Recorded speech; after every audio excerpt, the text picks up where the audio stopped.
Olá pessoal, sou o professor Ricardo da disciplina de Matemática. Esse vídeo é dedicado aos alunos do 8º ano.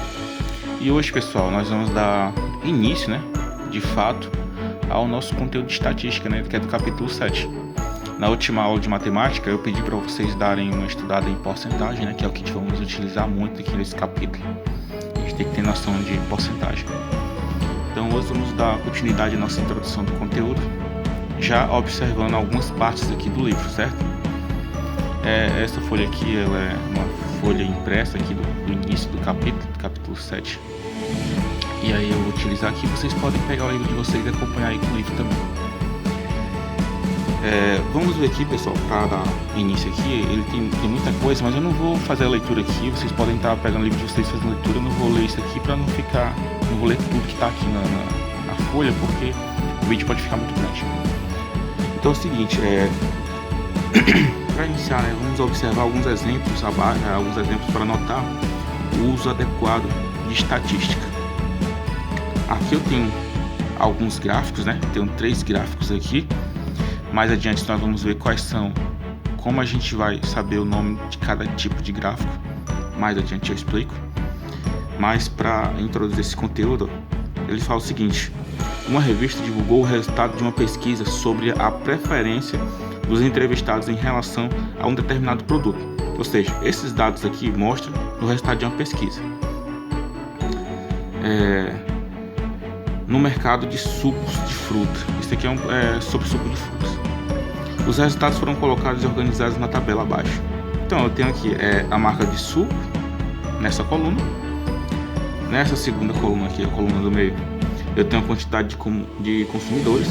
E aqui a porcentagem. Pessoal, eu tenho apenas 3 tipos de suco, A, B e C.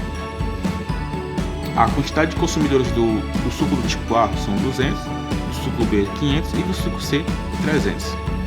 Essa aqui é a porcentagem que cada valor representa em relação ao total.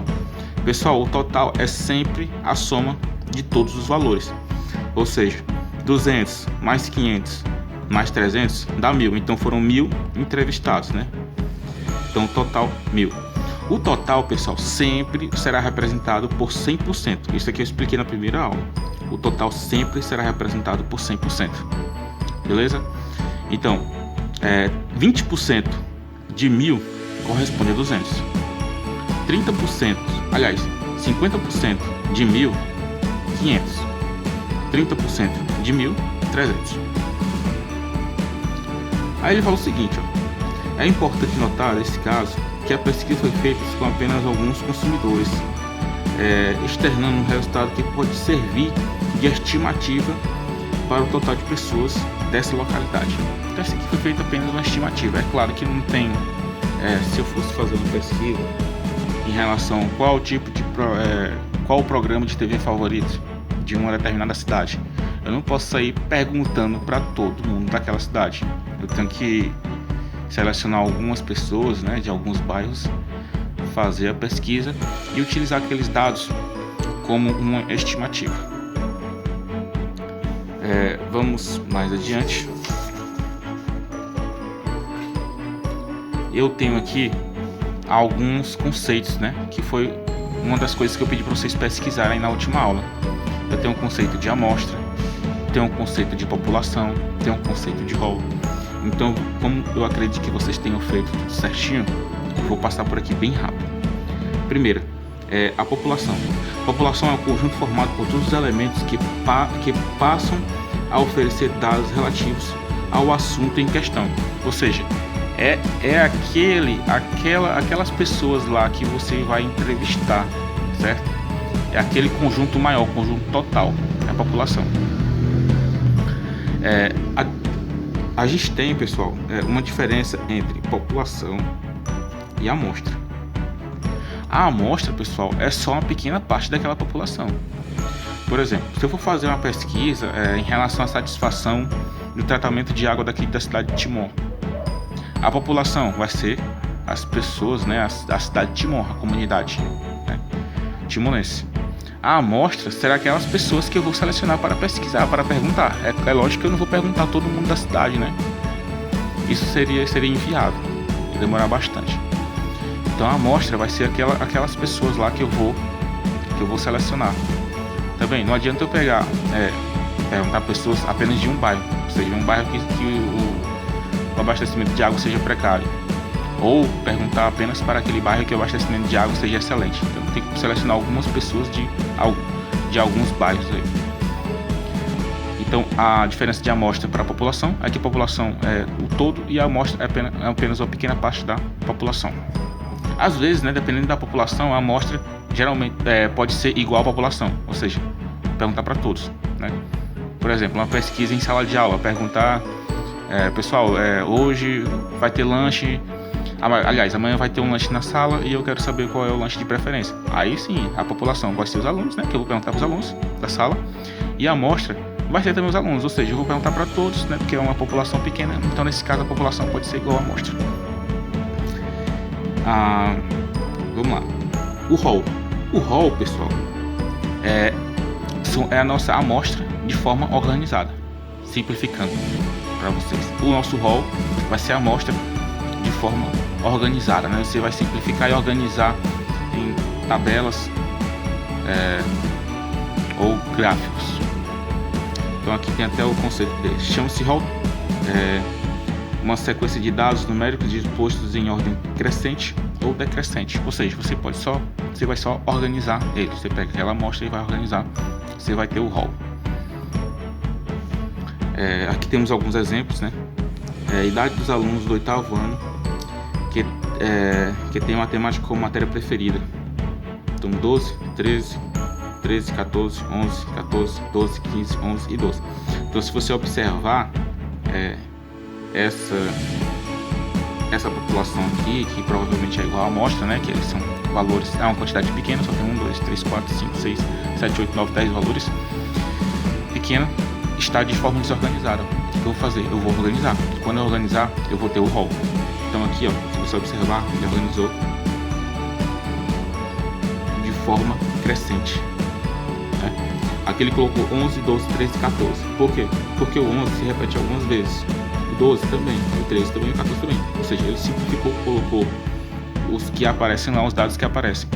Aqui, como são 10 valores, então aqui ele já organizou de forma completa todos os valores, também em ordem crescente, repetindo os valores iguais, certo? Então ele organiza dessa forma ou dessa forma. Isso aqui é o hall. A porcentagem, pessoal, eu já expliquei na aula passada. Inclusive eu gravei o vídeo, né? Já tem um vídeo gravado aí explicando um pouco de porcentagem.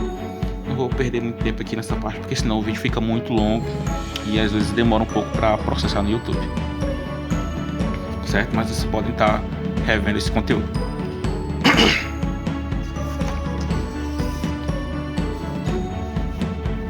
Aqui, pessoal, tem alguns exemplos, né, do passo a passo. Eu pedi para vocês fazerem aquilo que vocês tenham feito, né? Mas vamos ver aqui alguns. Primeiro, Ana doou 30% de suas 20 bonecas. Quantas bonecas a Ana doou? Então, pessoal, a porcentagem simples. Não sei se vai dar para vocês verem, tá um pouco apagado, né? Mas se ela doou 30% das bonecas e ela tinha 20 bonecas, ela quer saber quantas bonecas a Ana doou. Então ela doou 30%. Vou colocar bem aqui o cálculo. Esse mesmo cálculo aqui. 30% de 20. Então é 30 por 100 vezes 20. 30 vezes 20 dá 600, né? 3 vezes 2, 6. Coloca os dois zeros e o 100 aqui embaixo. 6 dividido para 1, 6. Então ela doou 6 bonecas. Então esse segundo exemplo aqui é um jogador futebol ao longo do campeonato cobrou 25 faltas, transformando em gols 12% dessas faltas. Quantos gols esse jogador fez? Então, pessoal, já fiz ela aqui já para deixar o vídeo menor. Resolvi, vou mostrar aqui para vocês. Ele fez 12% da quantidade de faltas cobradas. Então é 12% de 25. Então é 12 por 100 vezes 25. 12 vezes 25 eu fiz aqui do lado, deu 300. Então fica 300 dividido por 100. 300 dividido por 100, eu corto esses dois zeros aqui, esses dois aqui dá 3, né? Então são 3 gols. Esse aqui, pessoal, eu não vou resolver esse aqui, não vou deixar para vocês fazerem, é um pequeno problema. Eu já fiz 2 aqui, se eu fizer mais o vídeo vai ficar muito grande. tem outras coisas que eu quero mostrar para vocês. Esse aqui já está feito no passo a passo, ó, vocês podem pegar ele, é bem simples, vocês vão entender. Vamos mais adiante aqui. Intervalo e frequência. Numa determinada pesquisa, quando temos um número muito grande de dados, podemos separá-lo em dois halls, né? Em halls distintos, 2 ou mais, na verdade. Então aqui, se você observar, eu tenho massa em quilograma de 24 alunos do 8º ano. Aqui, essa população aqui, se você observar, ela não está de maneira organizada, só está na coluna, entendeu? 52, 53, 54, 57, ou 55, 57, 48, 49. Se você observar, não está em ordem, ó. Começou com 52, para 55, aí 45, 40, 59, 41, 61 e o último aqui é 39. Então vamos lá ver aqui a maneira organizada, ou seja, o hall. Aqui nesse caso, ele organizou em 4 halls, certo? Aqui, ó, 1, 2, 3, 4. O primeiro hall, ele colocou 39, 40, 41, 42, 43, certo? O segundo hall, 44, 45, 46, 47, 48, 49, 50, 51. Isso quer dizer o quê? Que ele separou valores, né, de um determinado intervalo de maneira crescente. Isso aqui também é um hall. Se você observar, eu achei até exagerado colocar 4 halls aqui. Acho que poderia ser pelo menos 2, né? Como aqui eu sei que o maior número é 62 e o menor número é 39, eu poderia fazer do 39 ao 45 e do 45 ao 62. Poderia ser assim também, mas cada um organiza o hall da maneira necessária, certo? Tem exercícios que pede você organizar os dados em 2 halls, ou 3 ou 4, depende da questão do problema.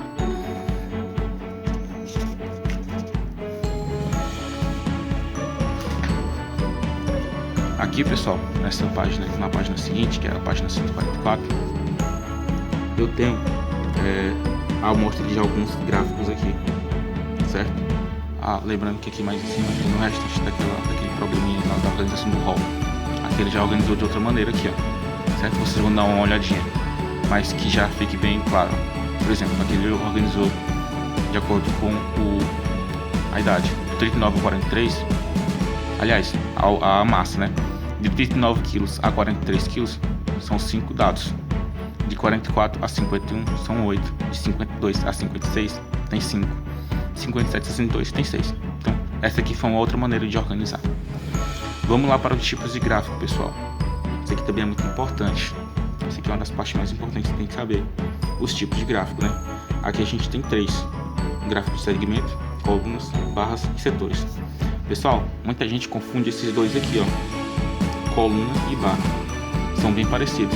A diferença é que um é na horizontal e o outro é na vertical. De coluna sempre é na vertical. As colunas na vertical. De barras sempre é na horizontal. As barras são na horizontal. As barras. Então mais adiante nós vamos ver assim. Esse gráfico de segmentos aqui, pessoal, em alguns livros eles utilizam o termo gráfico de linhas, certo? Alguns livros mostram alguma diferença, outros não. Então, dependendo do conteúdo do nosso livro aqui, só traz esse termo aqui, segmentos, certo? E vamos lá. E outra coisa, nos livros mais antigos, eu não sei como é que tá eu não olhei ainda muito livros desse ano, né? Só olhei para esse aqui que a gente utiliza. Mas em alguns livros mais antigos, esses gráficos de setores aqui também traz o nome de gráficos de pizza também. Então vamos lá. Esse exemplo aqui é simples. Uma escola fez um teste de sondagem com a participação de seus 800 alunos. Os resultados obtidos se encontram na tabela disposta abaixo, e nela também estão apresentadas as notas obtidas pelos alunos. Ou seja, nota 6, 120, nota 7, 100, nota 8, 80, nota 9, 300 alunos e nota 10, 200 alunos. Beleza? Então tá aqui as notas e a quantidade de alunos. Se você observar, pessoal, ele fala que são 800. Então, quando você somar isso aqui tudo, valor tem que dar 800, né? E logicamente vai dar 800. Aqui ele organizou os dados, né? Esses dados aqui dessa tabela, esses gráficos aqui. Esse gráfico aqui, pessoal, gráfico de segmentos. Ó. Olha só, na vertical ele colocou a quantidade de alunos, na horizontal ele colocou a nota. Vamos lá, deixa eu ver se dá pra focar bem aí.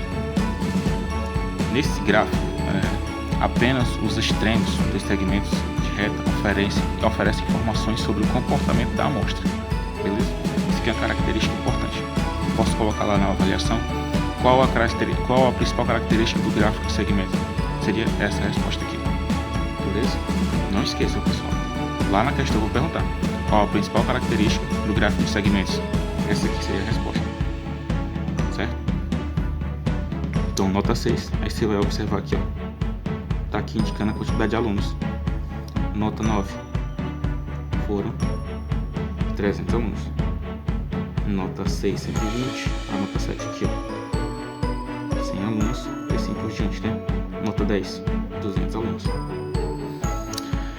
Esse gráfico aqui, pessoal, é o gráfico de colunas. Foi o que eu falei pra vocês. Ó. Não vão confundir gráfico de colunas com gráfico de barras. Colunas na vertical, sempre na vertical. Tá aqui as colunas, né, na vertical. Do mesmo jeito, são os mesmos dados, certo? A nota e a quantidade de alunos.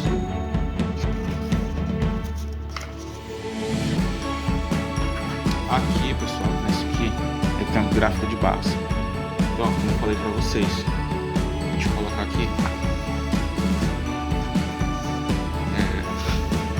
O gráfico de colunas na vertical, o gráfico de barras estão dispostos de maneira horizontal. Mesma informação, certo? E aqui o gráfico de setores, do mesmo jeito. Ele pega um setor, o tamanho do setor vai corresponder à quantidade. Por exemplo, esse setor maior aqui foram quanto? 9, né? Então a maior quantidade de notas foi 9. Então o maior setor. O menor setor é esse aqui, 8, com 10%. Então, se você observar, o tamanho do setor tem que ser proporcional ao dado obtido lá no rol, certo? Não pode ser desproporcional, pessoal. É importante. Na verdade, todos os gráficos têm que ser proporcional, principalmente o de barras, coluna e setores. Aqui, pessoal, tem os cálculos de como a gente consegue encontrar essas porcentagens aqui. Então vamos analisar aqui alguns aqui, depois vocês podem fazer análise dos demais.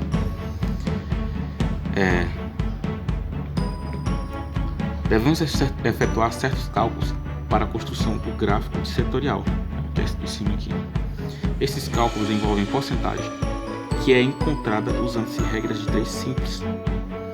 Então vamos lá. Se 800 alunos é o total, ou seja, 800 é 100%. 120 vão ser quantos? Faz a regra de 3, produto dos meios pelo produto dos extremos. 800 vezes x é igual a 120 vezes 100. Então fica assim, 800x igual a 120 vezes 100. Aí fica x igual a 120 vezes 100 dividido por 800, né? Tá multiplicando, passa dividindo. Esse zero corta com esse zero corta com esse. Fica 120 vezes 1, que é 120. E embaixo fica 8. 120 dividido para 8, que é igual a 15. O resultado é em porcentagem, 15%. Pessoal, do mesmo jeito são esses aqui, certo? Aqui, ó, se você observar, quando eu fiz meus cálculos, eu cortei aqui na operação. Aqui ele corta já direto aqui, ó, um lado do outro. Eu prefiro cortar na operação, né? Para você não cortar o zero errado, né? O número errado. Por exemplo, aqui na letra B, ó, ele corta sempre o 0 com esse 0 aqui. O 0 do 800 com o 0 do 100, certo? Sempre cortar em lados opostos, ok? Se você não cortar em forma de x, por exemplo, se aqui tivesse um outro número aqui com 0, não vai cortar isso, por isso não. A gente sempre corta em lados opostos ou em alturas opostas, né? Por exemplo, esse aqui está em cima, esse aqui está embaixo. Eu poderia cortar esses aqui com esses aqui, mas esse aqui tinha que manter. Como no livro eu corto esses dois, esse aqui tem que manter. entendeu? É sempre observar essa regrinha, bem simples. Pega aqui o exemplo C. Esse curto com esse e esse com esse. Faz um produto meio pelo produto externo, fica 8 vezes x igual a 100 vezes 1. 100 vezes 1 é 100, então fica x igual a 100 dividido por 8, que é igual a 12,5%. Aqui, muito simples os cálculos de porcentagem, muito simples. Aqui ele dá uma pequena equação, né, que a gente vai utilizar. Esse valor aqui é o valor que a gente está encontrando, que no caso seria o valor de x, certo? E ele mostra aqui essa aplicação em relação à frequência. Esse 360 aqui, pessoal, é o tamanho, né? É uma volta completa num círculo, uma circunferência, é 360 graus. Né? Você sabe que metade de um círculo é 180 graus, né? A gente viu lá em desenho geométrico. Então o círculo total é 360, né? 180 mais 180, 360. Então ele pega 360 graus, divide pela frequência total e multiplica pela frequência da classe. Certo? Muito simples.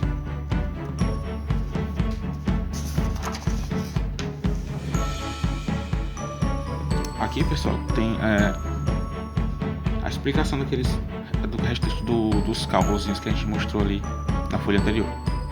Sei que vocês podem estar refazendo, certo? Bem simples. Não tem como eu ficar explicando isso aqui passo a passo, porque o vídeo vai ficar muito grande. E geralmente quando o vídeo fica muito grande, ele demora muito para ser processado no YouTube. Aí eu termino postando mais tarde.